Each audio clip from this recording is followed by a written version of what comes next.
Hi, my name is Nicole Bertrand, and this is Integration Video Essay. I am from Miami, Florida. My parents are from Poland and Peru, and I am bilingual and I speak Spanish and English and a little bit of Polish. Regarding my career vision, I started off thinking I was going to be a teacher, so I went into teaching field and I got my bachelor's degree in teaching, and I picked up on the first job that I can get after I graduated, and that was in the credit card industry, the prepaid credit card industry. Then, after about 3 years in the prepaid industry, I made some connections at MasterCard, and I went into my current role in communications, and I've been enjoying it ever since. So let me tell you a little bit about my background regarding the prepaid world, so that you get a little more of what my career vision is. So I started off as an executive and administrative assistant for the CEO of my previous employer, and I picked up a lot on the prepaid industry, what exactly credit cards, prepaid credit cards do, and how they're created, and how VIN numbers are used, and that's how I got my background in that. And then I moved on to MasterCard, bigger and better things, and I took a position as the executive assistant to the human resources director and the head of communications, working 50% for both. As I dabbled in the communications field, I slowly learned that this is something that I definitely wanted to do. And more, I received projects and in internal communications, and I really enjoyed doing this and really enjoyed coming to work every day, and it was just something that I realized I needed in my life. So that's a little bit of my background and my career.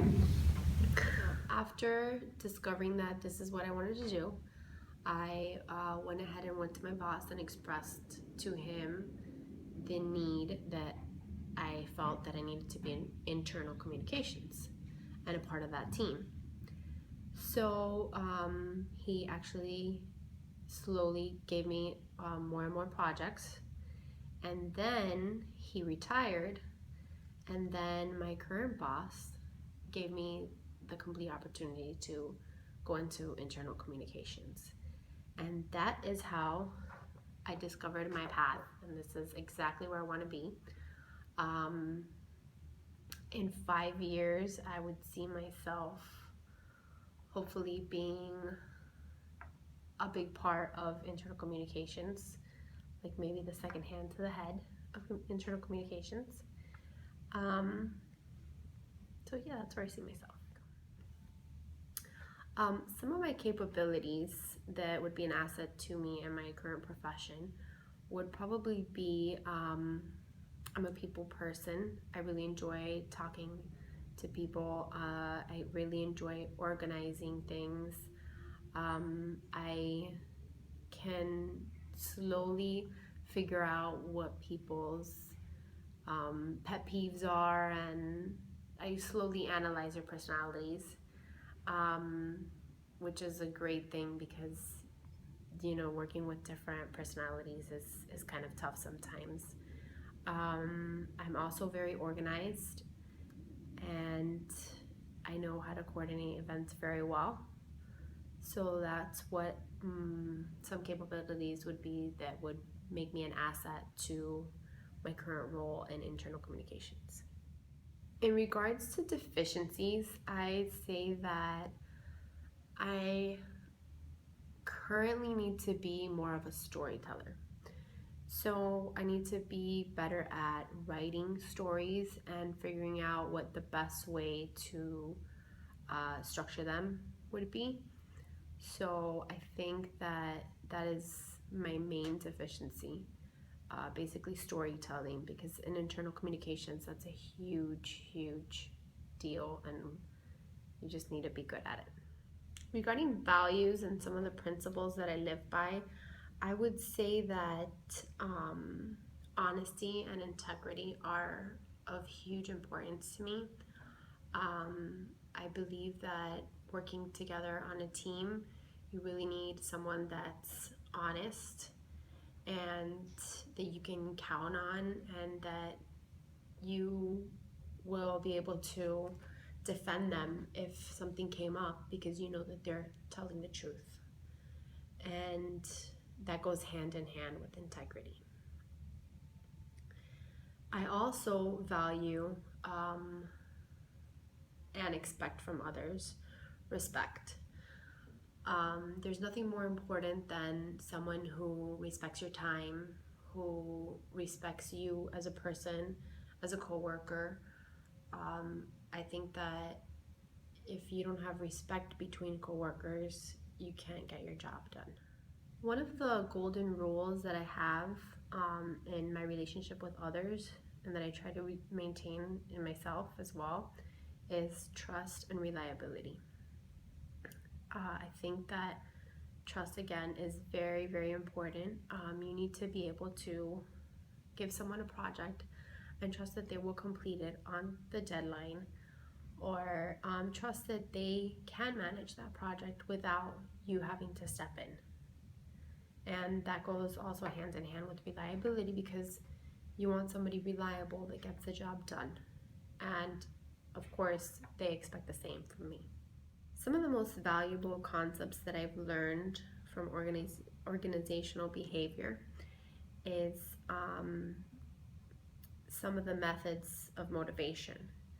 And some of the methods of motivation that I would choose and what I think would be most effective would be recognition and rewards. Here at MasterCard, we have a recognition and rewards policy called Heart Awards. So if you take on a project, the department that you took on the project for would recognize you with a Heart Award, and that states everything that you did to go above and beyond. And also there's a little special bonus in there, dollar amount. I believe that as a team leader, you need to listen to your team in every aspect and pay attention to their needs. Basically, lead as well as put yourself in their shoes. I think that that's very important. I think that without that, you're not going to have a successful team, and everyone's not going to be happy. And the best way to lead is to have a happy team. And also to take control without micromanaging. Just basically identify what you want from your team, identify your goals, and go ahead and give it to them without micromanaging. Change is always happening in our careers. I think a few best practices to guide your team through organizational changes is basically start off with aligning your goals and make sure that you are all on the same page. Make sure that your end results are also all on the same page. And I think it would guide you through a clearer change. And also to keep your communications open. You as a leader need to keep your doors open to your team to make sure if they're having any issues through the change, and have the open door concept where they can come in and discuss any issues that they may be having. And again, keeping your employees happy is very important.